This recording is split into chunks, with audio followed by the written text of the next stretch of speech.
Bueno, más de 180,000 se manifestaron en Ciudad de México, según datos de autoridades, y otras más cientos de miles en todos los estados de la República Mexicana. Para analizar este tema y otros relacionados a este 8M, el Día Internacional de la Mujer, yo agradezco mucho estén de verdad en cabina esta tarde a Marta Tagle, consultora en género y derechos humanos. Gracias, Marta, buena tarde.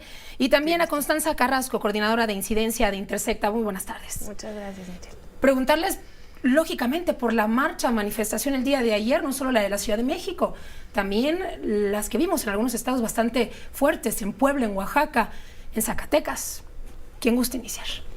Pues me parece excelente que se haya vuelto a retomar este espíritu, ánimo, entusiasmo que se vio interrumpido un poco por la pandemia. Recordemos que la última gran movilización se había dado en el 2020, justo antes del confinamiento por COVID, y aunque habíamos tenido otras manifestaciones, me parece esta donde se vuelve a retomar ese entusiasmo, y de manera masiva las mujeres de todas las generaciones salieron a inundar las calles y pintarlas de violetas, de rebeldad.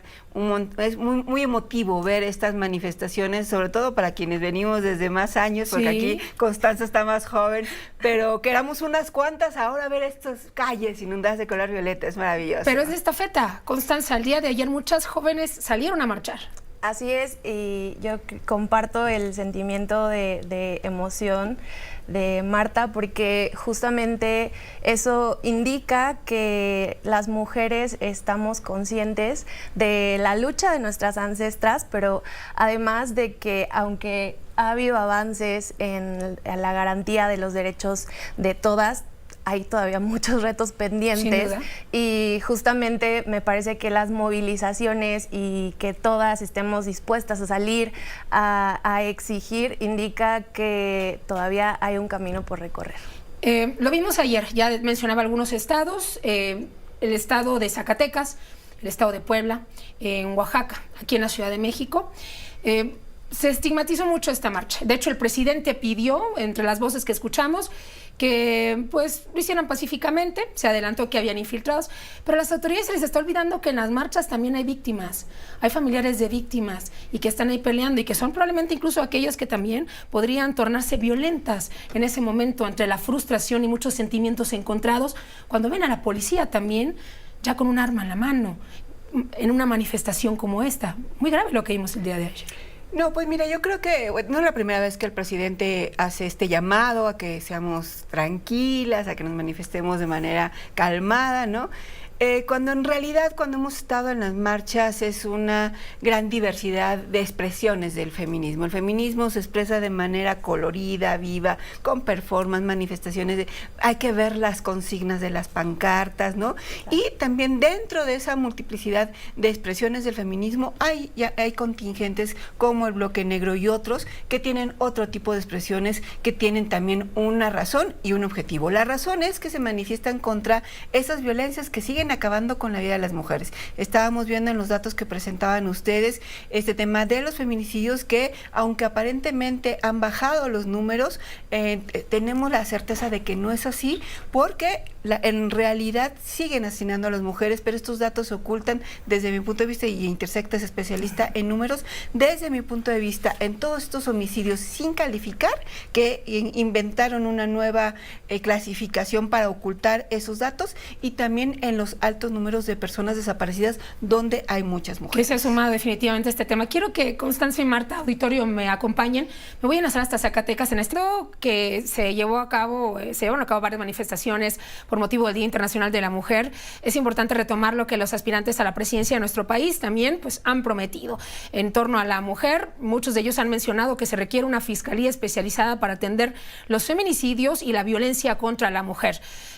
Con esto de entrada, delatando que las fiscalías estatales no han podido con este pues lamentable fenómeno, este acto contra la mujer, porque más del 90% de los casos de la violencia obviamente en este país, en una familia, es contra la mujer. Pero bueno, yo voy a retomar esta mesa de análisis con Constanza Carrasco, coordinadora de incidencia de Intersecta, y también con Marta Tagle, consultora en género y derechos humanos. Retomo el tema. Hablábamos de las fiscalías. Constanza, ¿se ha desarticulado la fiscalía o el área especial que tienen las autoridades para atender este tema? ¿Es insuficiente lo que están haciendo? ¿Cuál es la realidad? Bueno, creo que hay diferentes perspectivas del fenómeno de lo que hemos denominado feminicidio en México. Justamente una de las de las realidades es que en los estados el tipo penal de feminicidio es distinto, es decir, hay diferentes características por lo que se podría tipificar un feminicidio, y eso ha afectado o ha impactado en cómo se contabiliza los homicidios de las mujeres en nuestro país. Por otro lado, también tiene que ver con las metodologías, que por ejemplo lo veíamos en el reportaje inicial, que el Secretariado Ejecutivo ha utilizado para contabilizarlo, porque viene también de estas diferencias por estados. Las disimilitudes lo provoca que no haya un conteo real de estos casos, que un homicidio no sea calificado como feminicidio o al revés. Por ejemplo, el día de ayer, justo en el 8M, en el Día Internacional de la Mujer, en Sonora, identificó la Fiscalía Local una desaparecida desde hace 2 años, además activista. ¿Ese es un feminicidio o es un homicidio? ¿Cómo lo contabilizarán las autoridades?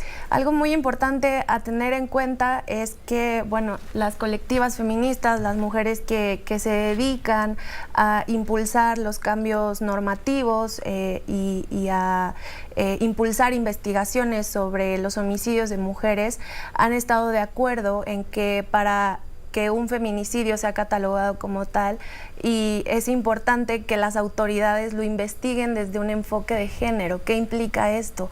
Que el homicidio implique razones de que la mujer, de que el homicidio haya sido porque la mujer es mujer, es decir, razones ligadas a estereotipos, roles, prejuicios de género. Y en este o cualquier otro caso de las mujeres, por lo que se ha pugnado es que las fiscalías de inicio investiguen la muerte de una mujer como un feminicidio. ¿Cuál es la resistencia, Marta? ¿Por qué no lo hacen así las autoridades? Porque simple y sencillamente quieren seguir diciendo que no está sucediendo este fenómeno de violencia contra las mujeres. Porque hay que recordar que en el tema del feminicidio recae una responsabilidad en el Estado. O sea, en el feminicidio, y así lo explica Marcela Lagarde, quien creó este término, porque además a nivel de América Latina, por ejemplo, se habla de femicidios, no de feminicidios, porque ella advierte que las autoridades tuvieron una responsabilidad. Por ejemplo, en el caso que nos pones de Sonora, no se investigó de manera oportuna cuando esta mujer desapareció, no dieron con su paradero para encontrarla con vida. Y entonces ahí hay una responsabilidad por negligencia, por omisión o incluso por esta impunidad latente que tenemos en todas las autoridades, sí, que permiten que se den los feminicidios. Y lo mismo pasa con muchas otras violencias. Las mujeres llegan con golpes al sistema de salud, llegan con golpes a su trabajo, y desde ahí las instituciones del Estado tendrían que identificar que hay una violencia contra las mujeres, atenderla desde diferentes capacidades institucionales, atención médica, psicológica, asesoría jurídica, y por supuesto investigar el caso para evitar que esa mujer termines encontrándola un día muerta y asesinada, y simple y sencillamente no sepas quién la mató. Por eso se llama feminicidio, porque hay una responsabilidad de las autoridades que no actúan para evitar que ese caso de violencia se convierta en una violencia feminicida. Por otro lado, los estados, justamente con esta posibilidad de tropicalizar cualquier decisión que se hace incluso desde acá, desde el Congreso de la Unión, pues han optado, también seguido mucho parte de la estrategia de seguridad que implementa el gobierno federal, como pues al fortalecer el tejido social. Y partiendo de ahí, obviamente, pues evitar los feminicidios y evitar delitos que tienen que ver, o los de alto impacto, como el homicidio. No es demasiado tarde, no tendría que acoger entonces y esperar, aunque sea en el caso de las mujeres que está en incremento, que queda claro que no ha disminuido, que tiene que haber una acción nacional implementada desde el gobierno federal, seguida por obviamente las fiscalías de todos los estados, por la Fiscalía General de la República, porque se trata de una emergencia. Sí, no, yo definitivamente debería de ser una emergencia, porque es una pandemia que está matando a por lo menos 10, 11 mujeres diariamente en este país desde hace muchísimos años. O sea, nomás comparémoslo con otras pandemias que hemos sufrido en nuestro país, que nos invita a actuar a todos de manera urgente, como la reciente que tuvimos por COVID, ¿no? Y todos nos pusimos la vacuna, la mayoría usó el cubrebocas, las autoridades de una u otra manera reaccionaron, ¿no? Pero una violencia feminicida que sigue ahí, que está costando la vida diariamente a mujeres, no tenemos una actuación urgente y debería de tener ese mismo nivel de emergencia, de actuación, de preocupación de las autoridades y también de la ciudadanía involucrarse y no dejar ver con indiferencia las violencias que están acabando con la vida de las mujeres. Constanza, los colectivos muestran todos los días a mujeres desaparecidas. A nosotros nos toca reportar todos los días muertes, feminicidios. Pero ¿por qué las autoridades tienen datos por debajo de lo que ya se había presentado anteriormente?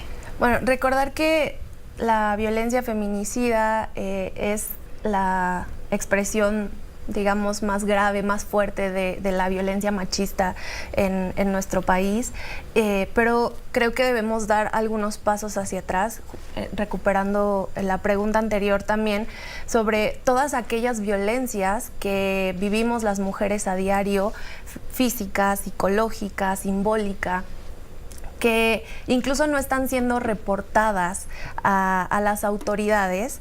Desde Intersecta nosotras pensamos que puede haber alternativas a la lógica penal. ¿Qué quiere decir esto? Que no es necesario llegar a tipificar cada tipo y cada expresión de la violencia, mientras desde el Estado se activen mecanismos de prevención y de atención integral para las mujeres.